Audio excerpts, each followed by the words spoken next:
Ohoywa, hello. It is Tees. Good day. Good afternoon, good evening. I hope all are well. I hope all are safe. So, you know how when men and women are or in the workplace or even on the job, basically somewhere out in society, and they'll say, hey, someone sexually assaulted me or I was sexually harassed, this, and that. And haven't you noticed, like, as an adult, whether we're lying or not, we always have sexual assault claims. Hey, you sexually assaulted, you looked at me the wrong way, you touched me the wrong way, even men or women. Because men have a lot of stories too that they're not going to say. But I'm talking about as an adult. Okay, hey, I go into the workplace and my boss is flirting with me, or you touch me inappropriate. As adults, we can say whether it's true or false. Hey, sexual assault or sexual harassment when I come out into public. Now, with that being said, and if I can come up with a story of sexual harassment, again, I could be very well lying. But the fact that almost every day adults have complaints with sexual assault or sexual harassment, and that made me think because something clicked into me. When I was watching a video of a young lady who was sexually assaulted when she was 4, here she is 40 something, and she is still that 4-year-old girl. Because the issue obviously never been addressed, and it's like, that's when it starts, when you're a child. Now, some people are fortunate enough, and I don't want to make it sound like it's any better if it happens to you as an adult versus a child, but most of the time it does. It starts as a child. A lot of people who have these stories now, and who's a certain way now, is something that happened in their childhood. And the $1,000,000 question I wanted to ask is, what about the children? Again, if I have all these sexual assault claims and sexual harassment at the workplace, whether I'm lying or not, if I can come up pull this out of my ass, whether it's true or false, what about the damn children? I literally was watching a Judge Mathis episode, maybe like a little bit of it, because stories like this is very traumatizing. But the lady was telling her story. You could tell she literally was still that 4-year-old girl, and she goes to her raggedy ass mother, who says, "Oh well, she didn't believe her," and she pretty much and when she did finally believe her, and when she did, put it as okay, hey, this must be true, she was throwing it up in her face. Oh, you liked it, this, and that. And I really want to ask, what about the damn children? Now, when it comes to the parents and guardians, unless you're the perpetrator, where are you for your damn children? And perpetration could be you're the one that's doing the damn dirt, or you're allowing it to happen because you know who's doing it and you keep your mouth shut because maybe there's some money in it for you. And some people do some sick stuff like that too. These people of today are holding on to their children for collateral damage. And you could slice that either way you want. People of today are doing that. There's some people right now, whether you know them or not, or whether it's you or not, that will, if push come to shove, their children will be sold to the highest bidder. So that's why I say, what about the freaking children? It's like we forgot about our children are on their own. And this ain't nothing new. I can say for whenever I was growing up, I remember hearing about stories like this. Everybody got a story, and it reminded me of the comment section. When I was looking at the comment section, literally everybody had a story in that comment section about how they were betrayed or they were molested by a family member, or how their mom slapped them and told them that she didn't. And I'm just like, well, you can slap her though? You know there's some truth to the story. And that's like, why is it that the parents and guardians, why are y'all complicit outside of being the perpetrators? Why are you complicit? You sit back and let someone abuse your damn children, or you sit back and do it. But again, holding your dumb ass to the side, because even though you might be the damn perpetrator, outside of you being the perpetrator, why the hell would you not be protecting your children? And people who do this crap for just to have a man and woman around, you need to be sacrificed the long way. Like literally slapped upon that guillotine. And there is no jail time. That's the other thing too. People are like, oh, you need to go to jail. Oh, no. You don't salvage people like that. People who destroy lives and got you to where your ass is a child molester now, oh, you don't salvage people like that. No, you don't. If I'm a child molester, or a sex offender and all that, you do not salvage me. Because that means once I get out, I'm going to be back at it. Especially in the Illinois laws, there's literally a famous child molester there. Because I think his bail is about $200, 20%. I don't know if it's 20% for bail or if it's just $200 flat. Whatever it is, it's nothing. Because the guy had a decent job, and the women that he was around will push anybody off of him that wants to come for him. You see what I'm saying? So he had it made. Had about a dictionary's worth of mug shots and will get right out. Either he can make bail, or hell, they probably figure, hell, you ain't the only one. Have at it. Or maybe the mothers They need a man so bad. Have at it. Have at the children. As long as I can say I'm married. You sick MFs like that, you adults and guardians like that, your ass need to be sacrificed along with your children. Because again, while you're feeding your children to this nasty ass machine called a sex offender or a rapist, a molester, whatever you want to call it, your ass is going to be, you're creating a monster. So that means, and I don't want to do victim blaming and say like, oh, this, and that. But again, I know plenty of people who had something happen to them as a child and they live alternative lifestyles. And it's not just alternative as far as homosexuality, promiscuous lifestyles as far as prostitution. They get into drugs. They're abusive. And then guess what? They turn around and do the same thing that happened to them. Not because they're doing tit for tat. Well, my mom didn't do it. They're doing it because it's obviously normal. This has been happening to me since I'm 3 and 4. There's people whose story that starts at 2, 3, 4. And that's something that I can't imagine. Like yesterday, I was just thinking about my childhood. I'm thinking like, we can never go where I felt like I didn't know anything about the world because I was so closeted. Like I'm like, oh, shelter, can't go anywhere, because like it literally was a pack of us, so we really didn't need to do anything or just sit down with each other, hang out with each other, raise each other and take care of it. Everything was okay. Hey, every man is going to take care of himself in this group. Since it's a bunch, we had so many siblings, it's never a dull moment, so we were fine as far as staying in the house all day. But I was just thinking about that. I said, thank God for that. I actually appreciate when I come out in the world. Like, what is that? I seen a young lady. This was when I was in the 8th grade. I don't know if I was in the 8th grade or I think it was just before high school. But as a young lady had a belly button piercing. And mind you, this was years ago. This is like over 20 years ago. But I was so blown away. I was like, oh my gosh, she has a belly button. Which it was no big deal to her, because this high school girls, I mean, they get piercings, tattoos, and some more stuff. But I'm like, oh my God. And my eyes are, because I remember this was at a basketball game, because she had lifted her shirt to cover up her piercings, so somebody will tug at her piercings on the court. And I'm thinking like, I was just blown away. I'm like, oh my God, she has a piercing. Because to me, I'm thinking like, oh my God, how dare, because I wouldn't be able to do that. I wouldn't be able to put aluminum foil in my teeth. Oh, look, I got a piercing, or I got a grill, and that would be my ass. So I'm thinking like, I appreciate that aspect, even though it was overly sheltered, because we do still need awareness to know what to watch out for. So when you do get out there, you don't run right into the pit. But I do appreciate the whole blindness of it, of society, because the stuff that people are into and the things that people go through, it's not something that can be repeated. Because I'm thinking like, good googly. And then we're around these children, even coming to public schools. We come out and get around these people. That's why I say you don't know what these children, what these adults, what they're into or what they've been through. And it's like, and then we mingle and we expect, everybody to be the same, So what about the children? Where are your children? And listen to them. I don't care if they tell you that they're an astronaut and they leave tomorrow at 6. They're probably true. Children, and I don't even want to sound crazy, children and crazy people, they're like in the same category, because you can call crazy people crazy because they're, wailing a straw around, but hey, get away from my friend, or leave Wilson alone. It looks crazy, but you don't know what connection that people have with the spirit realm. Just like with children, when they say, oh, I'm an astronaut, oh hi, I'm so-and-so, and they're jumping off a couch pretending to fly. They probably would believe that because children are the closest thing to the spiritual realm. So again, and if I'm crazy or quote unquote on drugs, I'm using a certain part of my mind that is out of this world. And that's what we don't understand.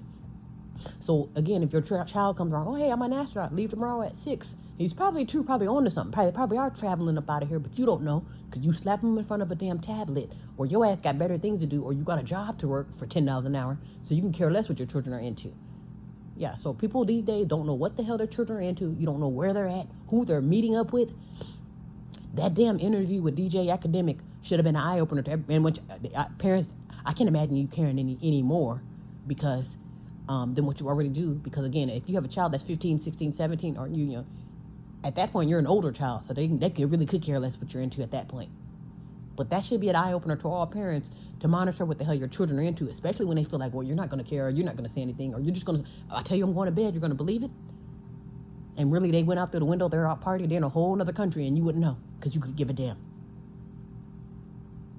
That should have been an eye-opener. Watch your damn children. I don't care if your children are in their 20s. Watch them, because again, remember what I said? And as an adult, I can come up with a sexual harassment claim right now, whether I'm lying or telling the truth. You don't think the children got a story? Good God. Y'all raggedy ass parents. No, seriously, y'all really need to get your crap together, because again, if your child has to fall, that's your legacy. Your legacy falls, you fall with it. You fall with it. Literally, if your whole legacy ain't nothing but a bunch of sex offenders and child molesters because you gotta work or because you need a man or a woman, your legacy literally just ended at your child that you've failed to protect. And that's literally how it goes. Because again, that woman that was 40 something on that Judge Mathis show, she's still with that 4-year-old girl on the inside. And I'm sure her children are probably just as damaged. And I'm not saying that she was a terrible parent. She doesn't go out her way to damage her children, but she's damaged on the inside. So that means that can very easily spill into them. And if she's not careful, perhaps somebody can get their hands on her children. That's how bad it is out here. They know sex offenders and people with ulterior motives, they know about raggedy ass parents and guardians like y'all. Why do you think they go shopping? That one girl, whether she's lying or not, what's her name? Gracie or something like that, whoever the one who said that she was familiar with Diddy and Denzel. Now, one side saying that she's lying her ass off, another part saying, hey, they believe her because nobody believed her at first. And here's the thing, even her, she even said that they go shopping right in those damn foster care systems. They go shopping for their children in there because they, guess what? Ain't no parent and guardian around. Mom and dad ain't around. These are children that are up for grabs. A lady who was grooming, now mind you, this mutant, I want to say the B word so bad, but I don't want to start the day with profanity. This piece of hell, as a damn caseworker, basically, she works to protect the damn children, and that's quote unquote to protect. But anything involving children, they ain't there. They're there to rub their hands. They're not there to protect them. I can tell you that right now, from the inside and outside looking in. You get somebody with a plethora of children, somebody gonna come up missing, somebody gonna come up this, that. You better believe it. But this female dog, instead of her protecting the child, she's grooming them into becoming prostitutes. This was a 14-year-old girl. And mind you, the only thing that caught her is because she got caught on mic saying that. She got caught on audio saying, hey, you know what? Hey, you might as well get your ass out there and prostitute, because once you get put out of here, they ain't gonna be on you like that. You're not gonna get funded, you're not gonna have housing. Basically saying, I'm preparing you to become a prostitute. You can start now, or you can wait until they put you out at 18. Which is another thing too that I don't understand. This is how you know this is another toxic trait. Whether I'm well-to-do or doing terrible, never ever is it appropriate for you to tell your child to get the hell out at 18. I don't care if they're responsible, irresponsible, slow or not slow, old, young, I don't give a damn. That's why I say even if your child's in their 20s, you don't stop being a damn parent. And you don't say because you're a certain age, hell, half y'all brains don't even kick in until you're in your 30s and 40s, and how dare you? I've known raggedy ass, bitch ass parents, and I just went ahead and let it out, who literally let go of their child, actually children before 18 really, because this girl too, the one who was in the comments, it's her mother put her out at 14. Another one said her mother put her out at 17 when she reported that her boyfriend was doing something to her. She got slapped and told that she was a liar, and her ass got put out at 14. The other one was 17. There's more stories like this. Like I say, that whole comment section was stories from their childhood. They didn't say something happened right now or yesterday. From their childhood, single digits. And y'all raglet, I'm saying it starts at home. Everything that I say starts at home. If you succeed, starting from home. If you fail, it starts from home. If you do this or that, if you don't do this, everything starts at home. I can call all day and ask the teacher, why can't LaQuante read? Why can't LaQuisha read? Why can't she type? I can call the teacher and harass her and tell her to leave LaQuante alone. But what I'm not understanding is that same thing that I'm yelling at my teacher about, I should be asking myself. Before I ask my teacher, why can't Laquan read or why can't he tie his shoes? That is a good question, Mom. Turn your ass around and ask yourself that. You see what I'm saying? You get these households where it's like, now I'm not saying that things can't be done with one arm or one leg, but you have two for a reason. When we have our extremities and our extensions, it's two of them or at least we should have. We should have two eyes. We should have two nostrils. We should have two lips. We should have two arms. We should have two legs. And sometimes we don't. Okay, I'm missing a leg, missing an arm, missing a this and that.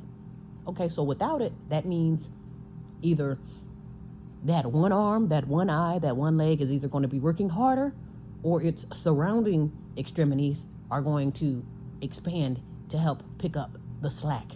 What I'm saying is, it is not appropriate for a child to be in a single household, whether single mother or single father. Some argue, oh, well, a single father is much better than a single mother. And that's probably true. But again, my right arm is better than my left arm. That doesn't mean that I'm okay with getting rid of my left arm. You see what I'm saying?